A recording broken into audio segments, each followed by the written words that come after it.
Selamat pagi saudara dan sahabat dimanapun Anda berada. Senang berjumpa di dalam One Verse a Day. Kita akan merenungkan firman Tuhan, tapi sebelumnya mari kita berdoa.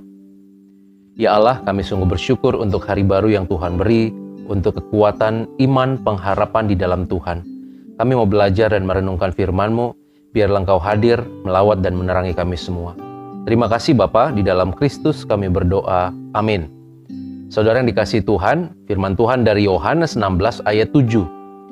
Namun benar yang kukatakan ini kepadamu adalah lebih berguna bagi kamu jika aku pergi. Sebab jikalau aku tidak pergi, penghibur itu tidak akan datang kepadamu. Tetapi jikalau aku pergi, aku akan mengutus dia kepadamu. Dalam Injil, Yesus seringkali memberitahukan kepada murid-murid tentang apa yang akan terjadi dengan dirinya kemudian.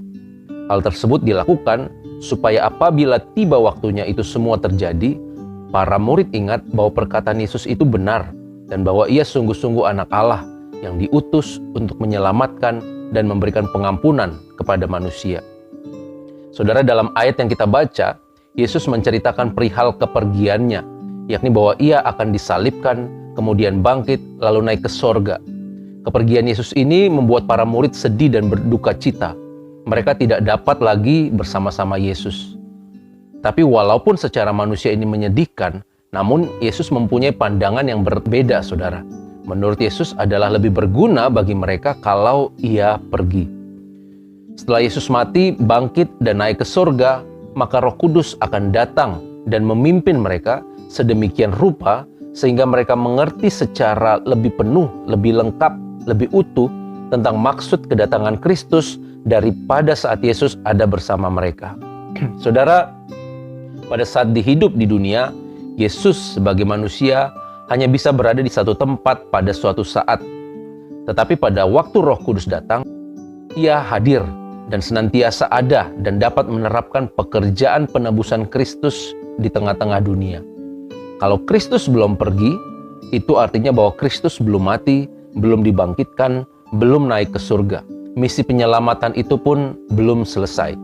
Tetapi ketika Yesus pergi dan menyelesaikan misinya di dunia, baru disitulah keselamatan dan kebenaran menjadi utuh. Kisah penebusan dosa manusia harus diberitakan, harus disingkapkan. Dan disitulah Roh Kudus diutus untuk tujuan menerapkan penebusan Kristus dalam hati manusia. Saudara, Yohanes 16 ayat 13, tetapi apabila ia datang, yaitu Roh kebenaran, ia akan memimpin kamu ke dalam seluruh kebenaran. Sebab ia tidak akan berkata-kata dari dirinya sendiri, tetapi segala sesuatu yang didengarnya, itulah yang akan dikatakannya, dan ia akan memberitakan kepadamu hal-hal yang akan datang. Saudara, melalui Roh Kudus, Allah hadir dan berkarya di dalam dunia. Roh Kudus akan memperlihatkan dosa dunia ini dan menyingkapkan jalan yang benar menuju kehidupan.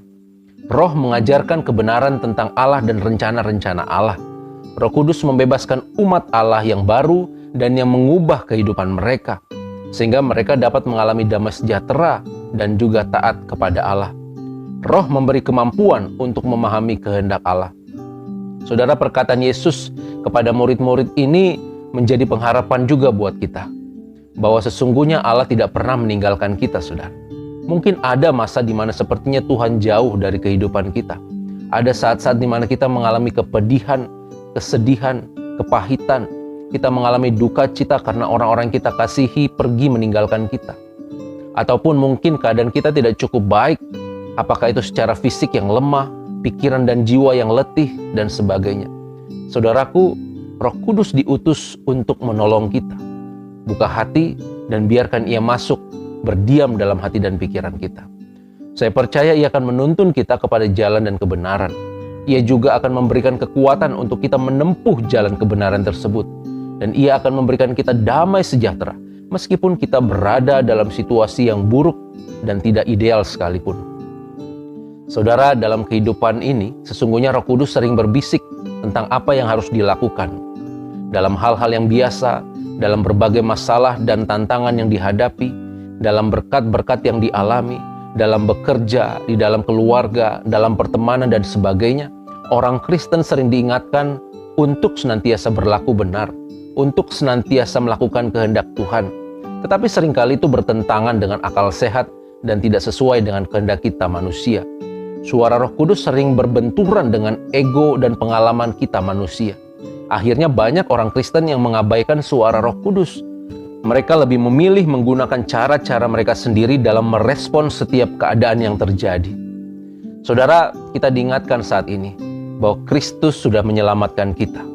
Rencana Allah atas manusia adalah rencana damai sejahtera.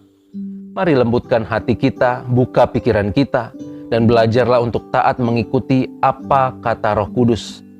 Dia menuntun kita kepada jalan yang benar menuju kehidupan. Dan Dia setia menuntun dan menopang kita. Amin. Mari kita berdoa. Ya Allah, kami sungguh bersyukur untuk firman Tuhan yang boleh kami dengar dan kami renungkan. Kami bersyukur karena Roh Kudus sudah hadir di tengah-tengah kami, menuntun dan menerangi kami semua, menghibur dan menguatkan kami semua. Namun acap kali kami sering mengabaikan suara Roh Kudus. Kami lebih memilih kehendak pikiran kami sendiri. Ya Allah, peganglah tangan kami setiap anak-anak-Mu, agar kami mau belajar taat, mendengarkan suara Roh Kudus yang menuntun kami kepada kebenaran dan kehidupan. Di dalam Kristus kami berdoa. Amin. Tuhan memberkati kita semua, saudara.